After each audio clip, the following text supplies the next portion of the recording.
প্রিয় চাকরি প্রার্থী ভাই বোনেরা, আসসালামু আলাইকুম। প্রধান শিক্ষক নিয়োগ পরীক্ষার প্রস্তুতির অংশ হিসাবে সাধারণ জ্ঞান থেকে যে সিলেবাস হবে, যে 20 মার্কের প্রশ্ন আসবে বাংলাদেশ বিষয়াবলী এবং আন্তর্জাতিক বিষয়াবলী থেকে, তার সম্পূর্ণ আজকে আপনাদেরকে সিলেবাস দিব।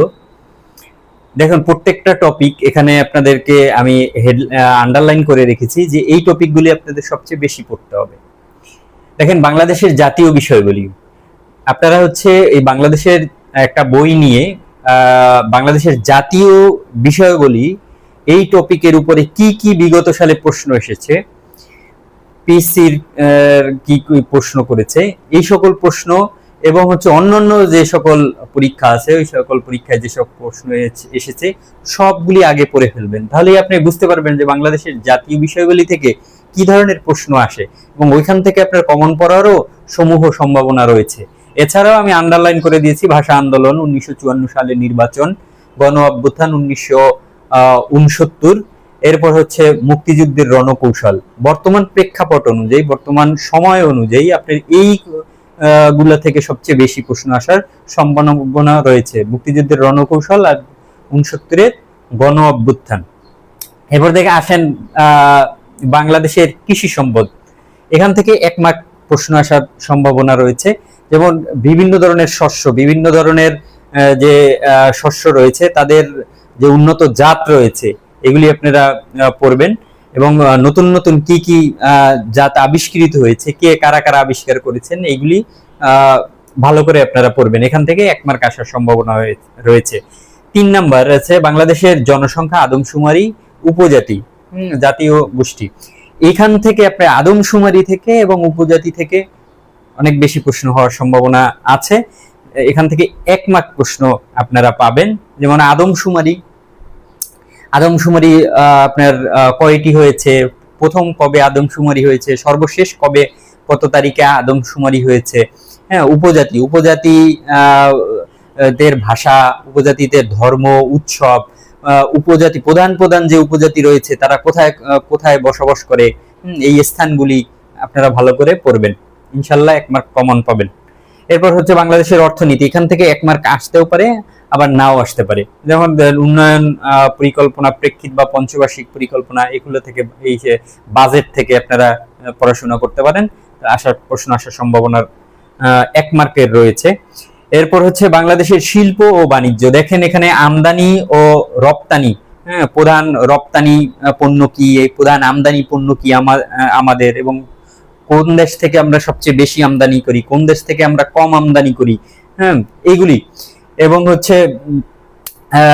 এরপর আপনার ব্যাংক, দেখেন কোন ব্যাংক, বিকাশ কোন ব্যাংক চালু করেছে, বর্তমানে ব্যাংক কতটি রয়েছে, এই সকল বিষয় আপনারা পড়বেন। ইনশাল্লাহ 1 মার্ক এখান থেকে আপনারা পাবেন।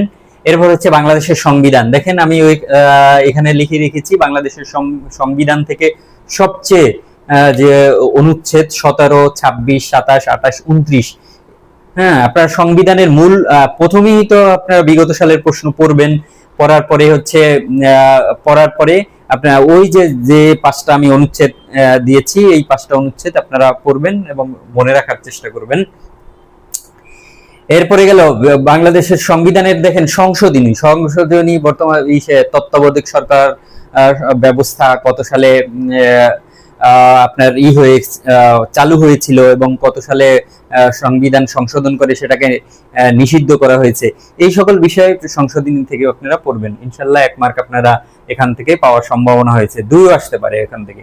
এরপর বাংলাদেশের রাজনৈতিক ব্যবস্থা, দেখেন রাজনৈতিক ব্যবস্থা থেকে প্রশ্ন আসার সম্ভাবনা কম, কিন্তু তারপরও আপনারা পড়ে রাখবেন, 1 মার্ক আসতে পারে। রাজনৈতিক দল সমূহের গঠন, নতুন নতুন কি রাজনৈতিক দল গঠিত হয়েছে, বর্তমানে নিবন্ধিত রাজনৈতিক দল কয়টা, এরপর ওই যে সুশীল সমাজ সম্পর্কে আপনারা একটু ধারণা নিবেন। এবার বাংলাদেশের সরকার ব্যবস্থা, দেখেন বাংলাদেশের সরকার ব্যবস্থা থেকে কিন্তু 2 মার্ক আসার সম্ভাবনা রয়েছে। 1 মার্ক তো আসবেই, 2 মার্ক আসার সম্ভাবনা রয়েছে, কারণ এখানে অনেকগুলা প্রতিষ্ঠান রয়েছে, আইন, শাসন ও বিচার বিভাগ রয়েছে, আইন প্রণয়ন, নীতি নির্ধারণ এবং স্থানীয়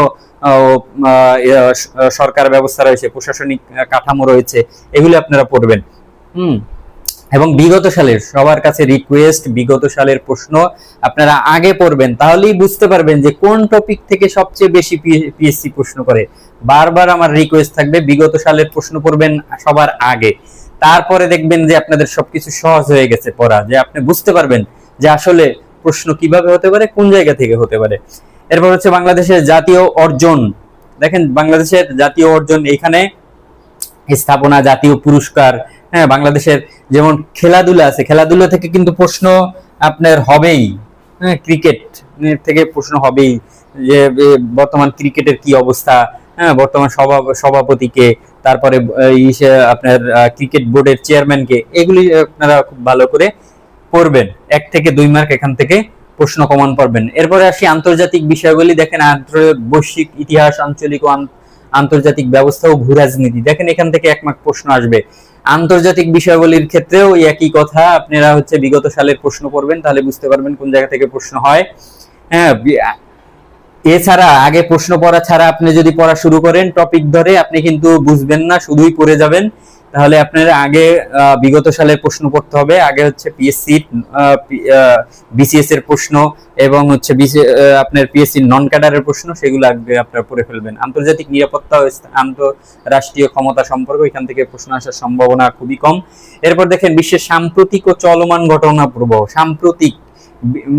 সাম্প্রতিক প্রশ্ন, কোথায় কি করতেছে, কোথায় কি যুদ্ধ হচ্ছে, হ্যাঁ, পুতিন কি করতেছে, এদিকে ডোনাল্ড ট্রাম্প কি করতেছে, এদিকে হচ্ছে শি জিনপিং কি করতেছে, হ্যাঁ, এইগুলো আপনারা পড়বেন। চীনের অবস্থা কি, তারপর হচ্ছে বর্তমানে হচ্ছে ভারতের অবস্থা কি, তারপর হচ্ছে আপনার এই ইউক্রেনের অবস্থা কি, হ্যাঁ, তারপর হচ্ছে আপনার কি বলে ওই যে ফিলিস্তিনের অবস্থা কি, এগুলো পড়বেন। ফিলিস্তিনের সাথে আবার আপনার হচ্ছে ইরান এবং ইসরায়েল, ফিলিস্তিন এবং ইসরায়েল, হামাস এবং ইসরায়েল, এদের সাথে কত তারিখে কি বড় বড় যে সংঘাতগুলো হয়েছিল, কারা প্রথম শুরু করেছিল, তাদের যে অপারেশন হয়েছিল, এই অপারেশনগুলোর নাম কি, এগুলো কিন্তু খুব ভালো করে আপনারা পড়বেন। এরপর দেখেন আন্তর্জাতিক পরিবেশ ইস্যু থেকে প্রশ্ন থাকবেই। পরিবেশ, হ্যাঁ, আন্তর্জাতিক পরিবেশ, এটা থেকে প্রশ্ন আপনার হবেই। বাংলাদেশের পরিবেশ, আন্তর্জাতিক পরিবেশ, এগুলো থেকে প্রশ্ন আপনার আসবেই। এরপর দেখে আন্তর্জাতিক সংগঠন সমূহ কিন্তু যেমন হচ্ছে ওই যে আপনার ইউএন, হ্যাঁ, জাতিসংঘ, এগুলো থেকে কিন্তু আপনার প্রশ্ন আসবেই, আসার সম্ভাবনা আছে। 1 থেকে 2 মার্ক এখান থেকে আপনারা পাবেনই। এরপরে আসি আমরা ভূগোল। দেখেন বাংলাদেশ ও বিশ্ব 2 জায়গা থেকেই প্রশ্ন হতে পারে। দেখেন ওই যে ভৌগোলিক অবস্থান, সীমানা, আর্থসামাজিক ও ভূ রাজনৈতিক গুরুত্ব, কোন জায়গার কি গুরুত্ব আছে, হ্যাঁ, এটা পড়বেন। এরপর দেখেন অঞ্চল ভিত্তিক ভৌত পরিবেশ, দেখুন সম্পদের বন্টন ও গুরুত্ব, এটা খুব ভালো করে পড়বেন। এবং দেখেন বাংলাদেশের পরিবেশ, ভূ প্রকৃতি ও সম্পদ ও প্রধান চ্যালেঞ্জ, এগুলো থেকে একটা প্রশ্ন আসবে। এরপর বাংলাদেশ ও বৈশ্বিক পরিবেশের পরিবর্তন, আবহাওয়া, জলবায়ু নিয়ামকের সেক্টর ভিত্তিক অভিবাসন, এখান থেকে 1 মার্ক প্রশ্ন আসার সম্ভাবনা রয়েছে। এরপর দেখেন দুর্যোগ ব্যবস্থাপনা, এখান থেকে আপনার প্রশ্ন আসার সম্ভাবনা কম। বিসিএস এখান থেকে প্রশ্ন আসবে, বিসিএস নন ক্যাডারে এখান থেকে প্রশ্ন খুব কম আসে। এই ছিল আজকের প্রধান শিক্ষক নিয়োগ পরীক্ষার জন্য সাধারণ জ্ঞান সিলেবাস। আমার চ্যানেলটি যদি আপনাদের ভালো লাগে, আমার ভিডিও যদি আপনাদের ভালো লাগে, তাহলে শেয়ার করুন, সাবস্ক্রাইব করুন এবং আপনার নোটিফিকেশন অন করে রাখুন পরবর্তী ভিডিও পাওয়ার জন্য। ধন্যবাদ।